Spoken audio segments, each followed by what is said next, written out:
السلام علیکم۔ آج کے حالات میں اور خاص طور پہ مہنگائی کے اس دور میں ہر انسان، اور کرونا جب سے آئے ہر انسان کاروبار کے لیے پریشان حال ہے، اور وہ کوشش کرتا ہے کہ دوسرے کے آگے ہاتھ پھیلائے۔ ہر انسان پریشان حال ہے، اپنے رزق کے حلال کی تلاش کے لیے پریشان ہے، اور جب وہ کچھ نہیں کر پاتا تو فرسٹریشن کا شکار ہو جاتا ہے لوگوں کے آگے۔ بہت پڑھے پڑھے لکھے لوگوں کو میں نے دیکھا ہے جو کہ لوگوں کے آگے ہاتھ پھیلا رہے ہیں، عزت نفس کو اپنی مجروح کر رہے ہیں۔ تو میں آپ کو ایک حدیث سناتی ہوں کہ ایک بار حضور کریم صلی اللہ علیہ وسلم کی خدمت میں ایک انصاری آئے، اور انہوں نے حضور کریم صلی اللہ علیہ وسلم سے کچھ سوال کیا۔ آپ نے دریافت کیا تمہارے گھر میں کچھ سامان بھی ہے؟ انہوں نے کہا یا رسول اللہ، صرف دو چیزیں ہیں، ایک ٹاٹ کا بچھونا ہے جس کو ہم اوڑھتے ہیں اور بچھاتے بھی ہیں، اور ایک پانی کا پیالہ ہے۔ آپ نے فرمایا یہ دونوں چیزیں میرے پاس لے آؤ۔ صحابی دونوں چیزیں لے کر حاضر ہو گئے۔ آپ نے وہ دونوں چیزیں 2 درہم میں نرام کر دیں، اور دونوں ان کے حوالے کرتے ہوئے فرمایا جاؤ 1 درہم میں تو کچھ کھانے پینے کا سامان خرید کر گھر والوں کو دے آؤ، اور 1 درہم میں کڑھاری خرید کر لے آؤ۔ پھر کڑھاری میں آپ نے اپنے مبارک ہاتھوں سے دستہ لگایا اور فرمایا جنگل سے لکڑیاں کاٹ کاٹ کر لاؤ اور بازار میں بیچو۔ 15 دن کے بعد ہمارے پاس آ کر اپنی ساری کہانی بتانا۔ 15 روز کے بعد جب وہ صحابی حاضر ہوئے تو انہوں نے 10 درہم جمع کر لیے تھے۔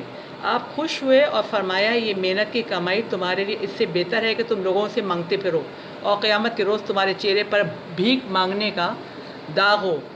آپ لوگوں سے التجا ہے کہ آپ لوگ بھی کچھ محنت کریے، حضور کریم صلی اللہ علیہ وسلم کی اس حدیث کے اوپر عمل کریے۔ حضور کریم صلی اللہ علیہ وسلم سے لوگوں نے کتنی دفعہ پوچھا کہ سب سے بہتر کمائی کون سی ہے؟ فرمایا اپنے ہاتھ کی کمائی اور اپنا ہر وہ کاروبار جس میں جھوٹ اور خیانت نہ ہو۔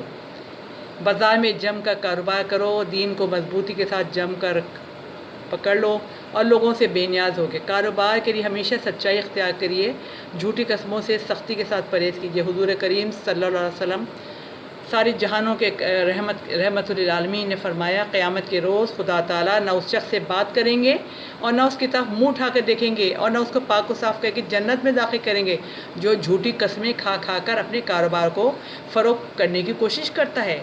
آپ نے یہ بھی فرمایا کہ مال بیچنے کے لیے کثرت سے جھوٹی قسم کھانے سے پرہیز کرو۔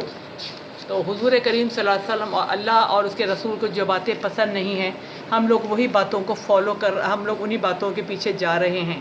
ہر بات میں جھوٹ بولتے ہیں، ہر بات میں قسمیں کھاتے ہیں، بڑی ہر بات میں جھوٹ بولتے ہیں اور قسمیں کھاتے ہیں۔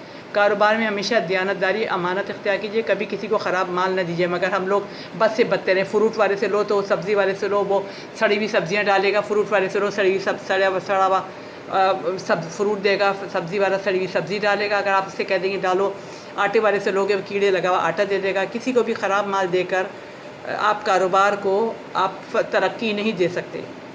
رزق کی تلاش اور حلال کمائی کے لیے صبح سویرے ہی چلے جایا کرو، کیونکہ صبح کے کاموں میں برکت ہے اور کشادگی ہوتی ہے۔